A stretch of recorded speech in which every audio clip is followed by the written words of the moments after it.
Students, today we are going to deal with very important grammatical topic and that is tense.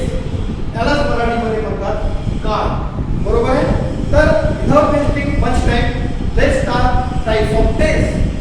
There are three types of tense: present tense, past tense, future tense. These are three main types of tense. आता याचे सुद्धा काही उपप्रकार पडतात. ते असे: simple present tense, present continuous tense, present perfect tense, present perfect continuous tense, present tense. आता past टेन्सचे सुद्धा चार प्रकार पडतात. ते म्हणजे simple past tense, past continuous tense, past perfect tense and past perfect continuous tense. तसेच फ्युचर टेन्सचे सुद्धा चार उपप्रकार पडतात आणि ते आहे: number 1 simple future tense, future continuous tense, future perfect tense, future perfect continuous tense.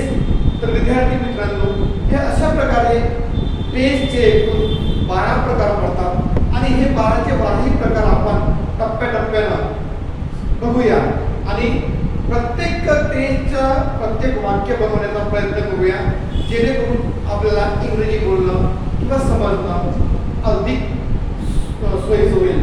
तर हे सर्व प्रकार आपण टप्प्याटप्प्याने पुढच्या दशकापासून बघूया. आज आपण फक्त टाइप्स ऑफ टेन्स बघितले, काळाचे प्रकार बघितले.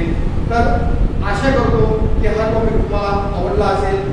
जर हा व्हिडिओ आवडला असेल तर नक्कीच व्हिडिओला सबस्क्राईब करा आणि लाईक करा. Thank you very much.